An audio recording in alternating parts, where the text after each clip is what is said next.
construisent dans les pensées, c'est pareil. Elles portent le nom de réussite, d'argent, de beauté, de pouvoir, d'image, d'influence. Elles prennent place dans le cœur sans faire de bruit, sans défense. L'idole est ce que l'homme place au centre, à la place de Jah. Oui frère, regarde bien où ton cœur va. Elle est Chanel d'abord, elle a une forme visible. Elle attire les yeux, elle semble forte, stable, invincible. Elle promet le plaisir immédiat, la reconnaissance, la sécurité. Elle séduit par son apparence, par sa fausse stabilité. On la touche, on la mesure, on la montre avec fierté. Elle donne l'illusion d'un contrôle fabriqué. L'homme la façonne par son travail, par son ambition, par ses rêves. Puis il commence à vivre pour elle sans même voir la trêve. Il pense la posséder mais peu à peu c'est elle qui le possède. Babylone sourit pendant que l'âme cède. Les idoles de Babylone, brillantes mais vides à l'intérieur. Elles promettent des couronnes mais enchaînent les cœurs. L'idole est brillante mais vide. Jah est invisible mais vivant. Dans ce monde moderne, choisis bien ton camp. L'idole est aussi spirituelle. Elle n'a pas toujours de visage. Elle peut être une idée, une obsession, une peur, une blessure, une image de soi qu'on protège comme un trésor fragile. Elle s'installe dans l'intérieur de l'homme subtil. Elle devient la source de ses décisions. Elle influence ses priorités. Elle dicte ses choix sans raison.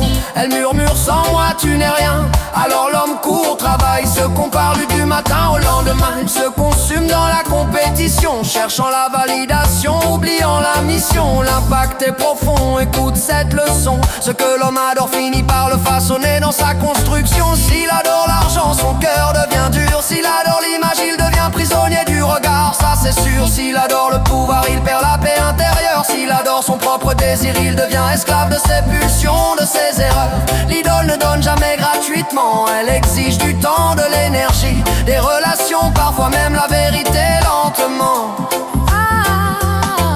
Les idoles de Babylone, rapides comme l'éclair,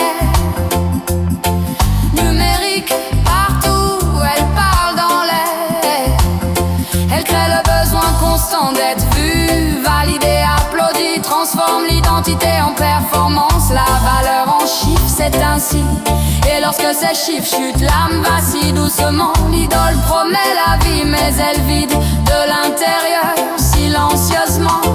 Elle promet la liberté, mais elle enchaîne ma reine. Elle promet la sécurité, mais elle tremble au moindre changement soudain. Car tout ce qui n'est pas Jah est fragile. Tout ce qui est fabriqué peut s'effondrer, devient inutile. Jah, lui, ne se fabrique pas. Il ne dépend pas de l'homme ni de ses pas. Il ne change pas avec les tendances ni les saisons. Il ne demande pas à être façonné mais à être reconnu dans la raison. Là où l'idole réduit l'homme à un serviteur inquiet, Jah relève l'homme et lui rend sa dignité. Là où l'idole crée la peur de perdre à chaque instant, Jah donne une paix qui ne dépend pas des circonstances profondément.